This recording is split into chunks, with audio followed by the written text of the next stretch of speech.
Hello viewers, welcome to my channel English Companion. I am Moumiti Chatterjee. আজ আমি পড়াবো William ওয়ার্ডসওয়ার্থের লেখা কবিতা composed upon Westminster Bridge, September 3, 1802। William ওয়ার্ডসওয়ার্থকে বলা হয় প্রকৃতি প্রেমী কবি, মানে লাভার অফ নেচার। তো উনি এই কবিতাটা লিখছেন সেপ্টেম্বর 3, 1802-তে, এবং কবিতাটা প্রকাশ হচ্ছে 1807, মানে 1807 খ্রিস্টাব্দ। কবিতাটা যখন উনি লিখছেন, ওনার সাথে রয়েছে, যখন উনি ওয়েস্টমিনস্টার ব্রিজে মানে দেখছেন আর কি, তখন ওনার সাথে কে রয়েছে? ডরোথি, তার বোন। যখন উনি ফ্রান্সে যাচ্ছিলেন, তখন ফ্রান্সে যাবার মানে পথে উনি যখন লন্ডন থেকে মানে ডোভার যাচ্ছেন, তখন উনি ওয়েস্টমিনস্টার ব্রিজ থেকে দেখেছিলেন সকালের সৌন্দর্যটা, এবং এই কবিতাটি উনি লিখছেন।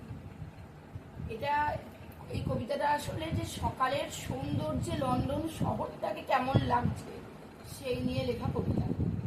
Compost upon Westminster Bridge. Composed মানে লেখা হয়েছিল, আপন ওয়েস্টমিনস্টার ব্রিজে লেখা হয়েছিল সেপ্টেম্বর 3, 1802-তে। Earth has not anything to show more fair. Fair মানে বিউটিফুল, সুন্দর। আর্থ মানে পৃথিবী, শো মানে দেখানো।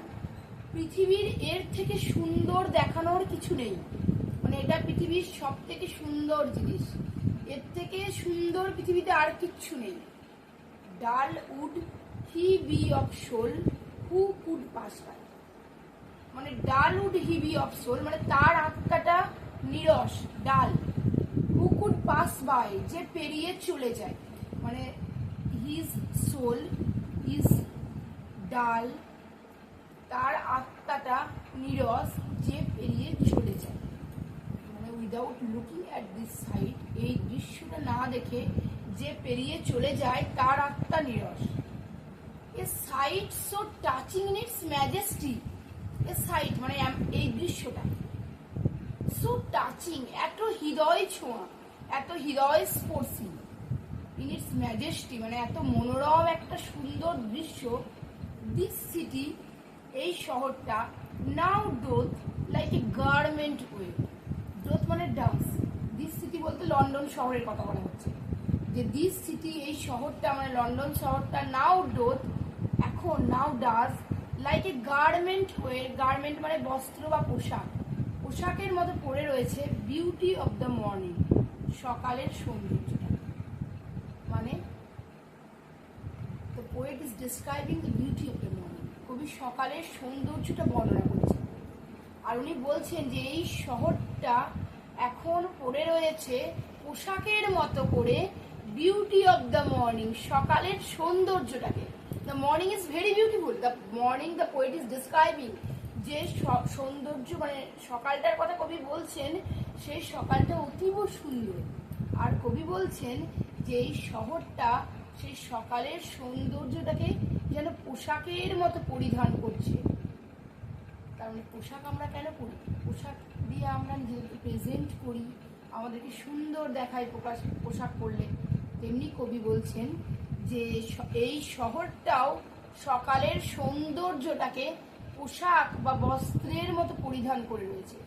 ইংলিশে এখানে এই ফিগার অফ স্পিচটাকে বলা হয় সিমিলি, SIMIL। সিমিলি কি? সিমিলি একটা ফিগার অফ স্পিচ, বা বলতে পারো যে এক ধরনের অলংকার, যেখানে একটা তুলনা করা হয় দুটো জিনিসের মধ্যে, এবং তুলনাটা খুব স্পষ্ট ভাষায় পরিষ্কারভাবে করা হয়, তাকে সিমিলি বলে।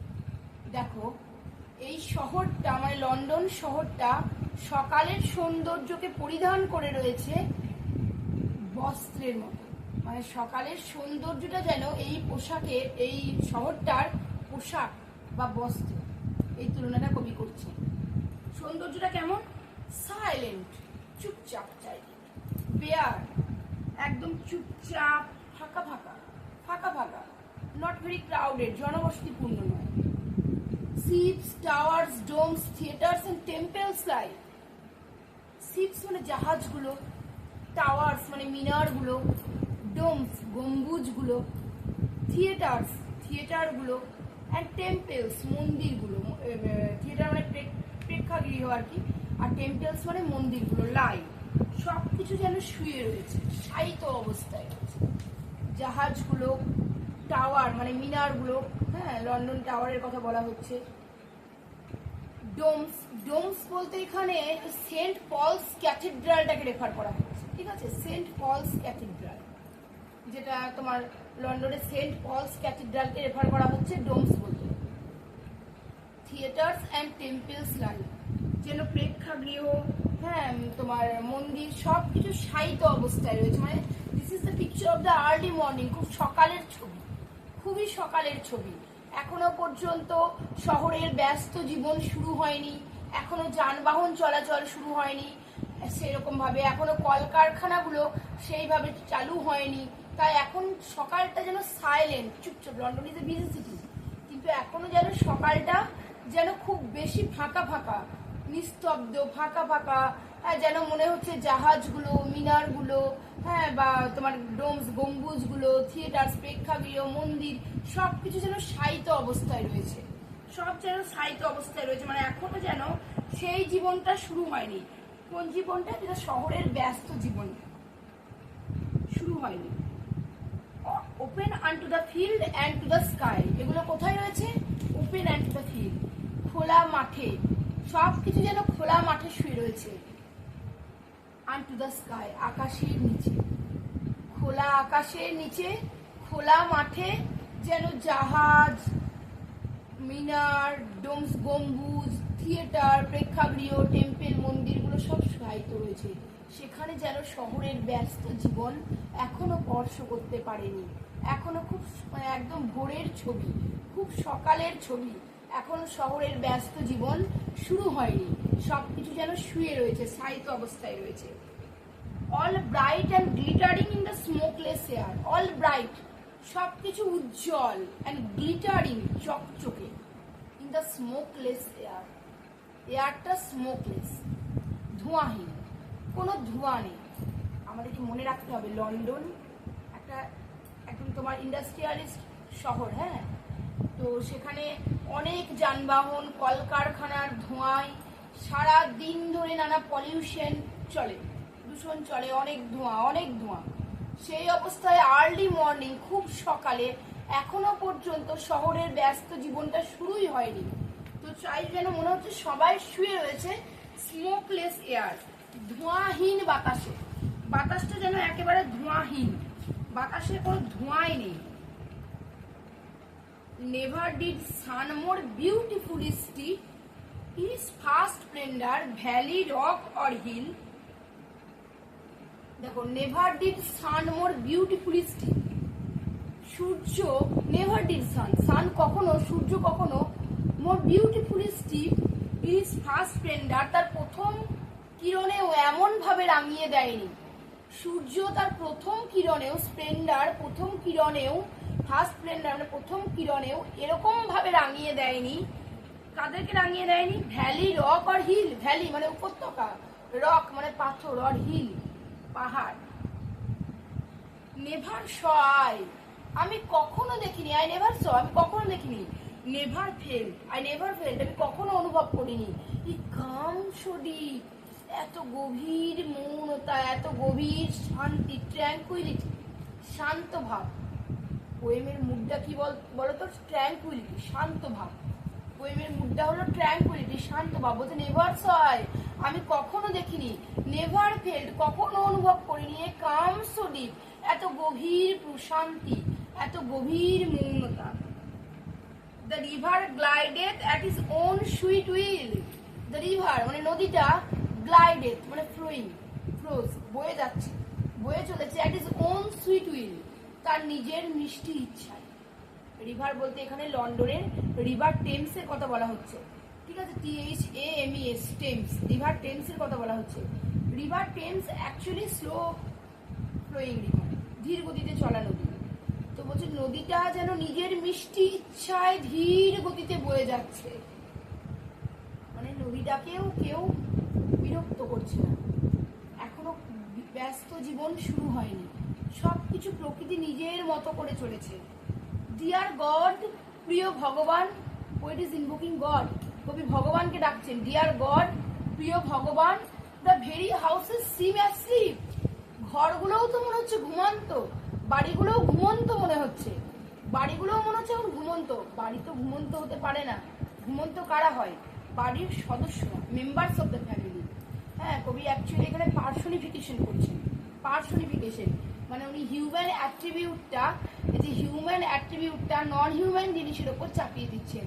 মানে মানুষ, বাড়িগুলো তো ইনঅ্যানিমেট অবজেক্ট, জড় পদার্থ, এদের ওপরে হিউম্যান অ্যাট্রিবিউটটা চাপিয়ে দিচ্ছেন, যে বাড়িগুলোও মনে হচ্ছে যেন ঘুমন্ত, বাড়িগুলোও এখন ভেরি হাউসেস সিম অ্যাসলিপ, বাড়িগুলোও যেন ঘুমোচ্ছে। Personification. and all that mighty heart is lying still। আর ওই বাড়িতে থাকা শক্তিশালী হৃদয়গুলো এখনো শুয়ে রয়েছে, ওরা এখনো ওঠেনি। This is the picture of a very early morning. খুব সকালের ছবি, ভোরের ছবি।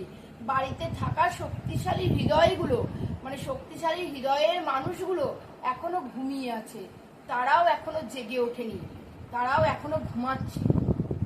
ঠিক আছে, তো এই কবিতাটা 14 লাইন্স পোয়েম, অ্যাকচুয়ালি সনেট। এটা সনেট। সনেট মানে কি? চতুর্দশপদী কবিতা, 14 লাইনের কবিতা, 14 lines poem. This is actually a Petrarchan আর ইটালিয়ান সনেট। ঠিক আছে, Petrarchan sonnet that is divided into octave and sestet, যেটা অক্টেভ ও সেস্টেটে বিভক্ত। মানে প্রথম 8 লাইনের স্ট্যান্ডা, তারপর 6 লাইনের স্ট্যান্ডা। দেখবো প্রথম অক্টেভে বা 8 লাইনে কি বলা হলো। প্রথম অক্টেভে বলা হলো শুধুমাত্র সৌন্দর্যটার কথা, সকালের সৌন্দর্যটার কথা।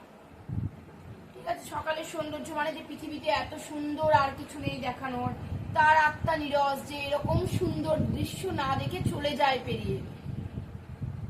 এত সুন্দর একটা দৃশ্য, এত হৃদয় স্পর্শী এই শহরটা এই সকালের সৌন্দর্যটাকে বস্ত্রর মতো পরিধান করে আছে। সাইলেন্ট, ফাঁকা, মানে নিস্তব্ধ, বেয়ার, ফাঁকা ফাঁকা, সিটস, টাওয়ার্স, থিয়েটার্স, টেম্পলস, লাই, বললাম তোমাদেরকে এগুলো, যে জাহাজগুলো, মিনারগুলো, হ্যাঁ, প্রেক্ষাগৃহ, মন্দির, সবই সাহিত্য রয়েছে। কেউই এখনো যেন মনে হচ্ছে ওঠেনি। সব ফাঁকা আকাশে এবং আকাশের নিচে এবং খোলা মাঠে সবকিছু চকচক করছে ধোঁয়াহীন বাতাসে। মানে এখনো ধোঁয়া, ধুলো এগুলো ঢেকে দেয়নি শহরটাকে। সকালের সৌন্দর্যে সবকিছুই চকচক। প্রথম 8টা লাইন অক্টেভ, কবি বললেন কি নিয়ে? অক্টেভ কবি বললেন, এই 8টা লাইনকে কবি বললেন শুধু সকালের সৌন্দর্য নিয়ে। এরপর আমরা আসবো শেষ 6টা লাইন। শেষ 6টা লাইন উনি কি নিয়ে বলছেন? সূর্যকে নিয়ে বলছেন, যে সূর্য never did sun more beautifully steep in his first splendour. তার প্রথম কিরণেও সূর্য এরকম ভাবে রাঙিয়ে দেয়নি। কাদেরকে রাঙিয়ে দেয়নি? উপত্যকা, পাথর, পাহাড়।